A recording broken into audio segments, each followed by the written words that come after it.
Oh, sorry, 9220. 9220.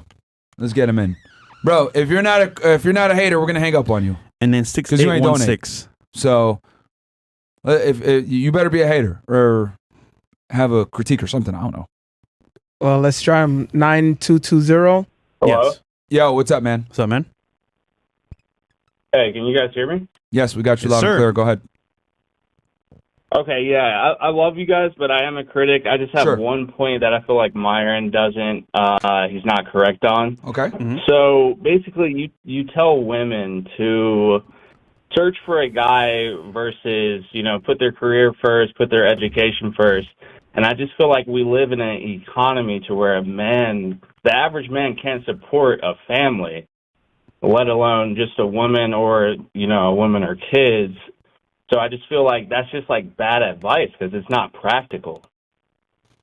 Okay, so you think it's impractical to tell women to prioritize finding a man? Well, yeah, to tell them to prioritize finding a man over, finding a job, finding an education, stuff like that. Well, I've always said it that there's absolutely nothing wrong with women going to school and educating themselves and entering the workforce. But what I am saying is that comes second to the man that they meet and the family.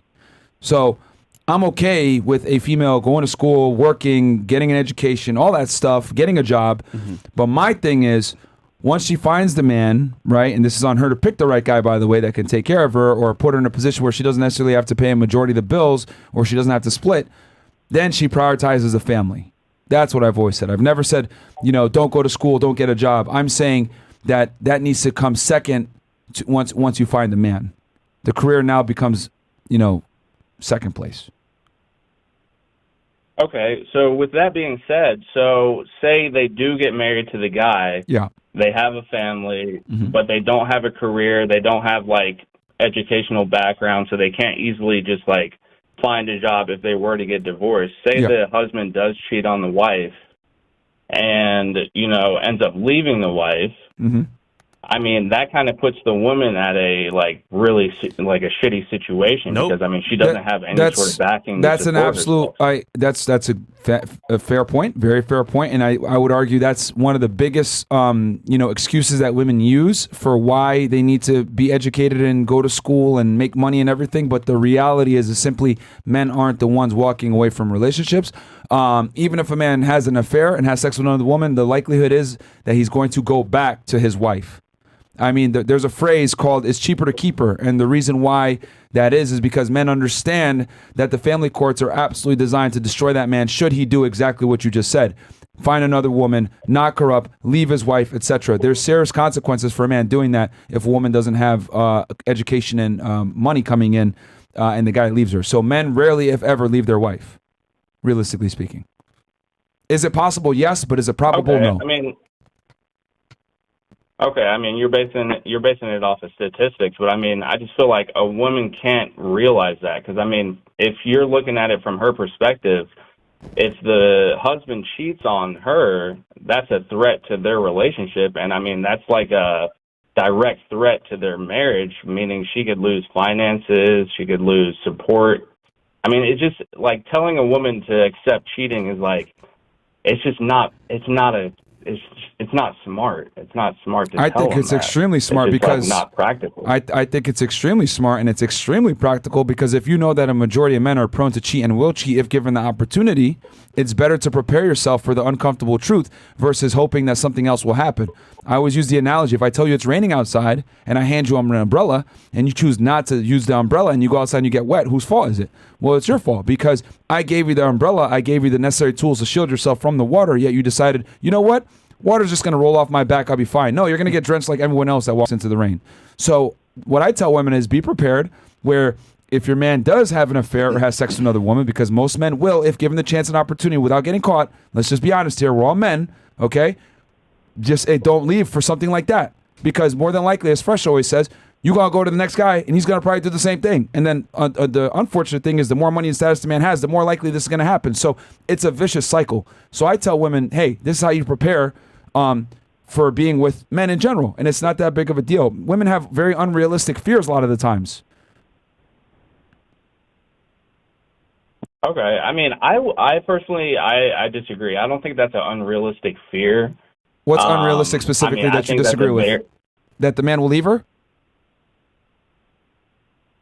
Right. If he was to cheat on her, I mean, that's a realistic fear that he could, completely. But he's not going to leave the family. But he's no not going to longer support the family, and then the wife's left on her own. Women initiate 80% plus, bro, of breakups and divorces, etc. So there's a minority chance that he's going to leave, but men rarely leave women, especially with the exact scenario that you gave, where he's the primary breadwinner, he makes all the money, he's the leader of the household, etc. He is going to be punished even more so if he leaves his wife because she doesn't have money.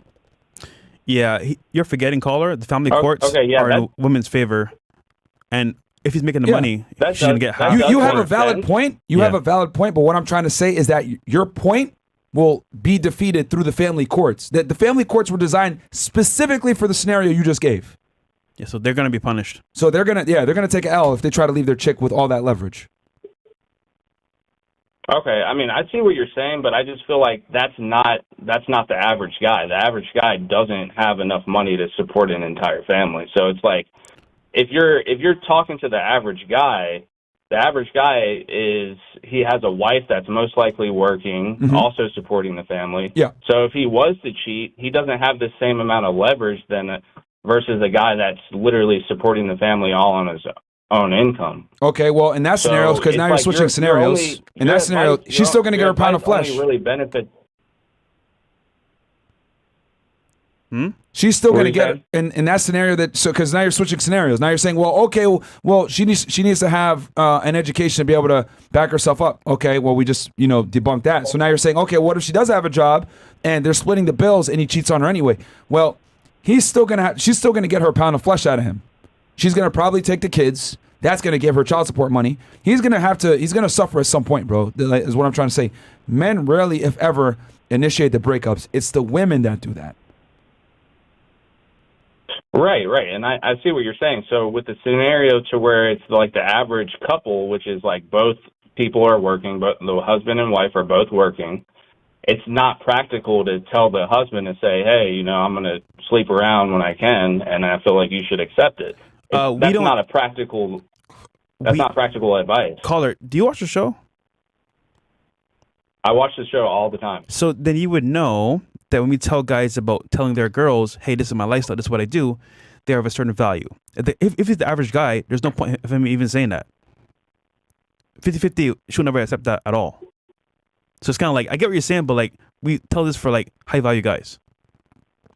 So get to that point. But regular guys are gonna cheat too, though. Yeah. Like, so I tell girls, find the guy that you're willing to accept it from, so you kind of deal with it on the front end. So it's not gonna mess you up as bad if it comes out.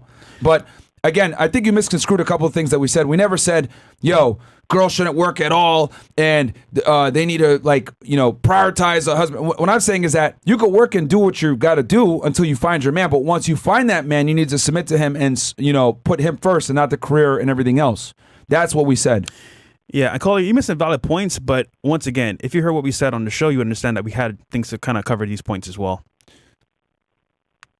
Okay, yeah, I see what you're saying. I mean, I guess y'all's advice is more towards high value guys who are like, high status, high income, stuff like that.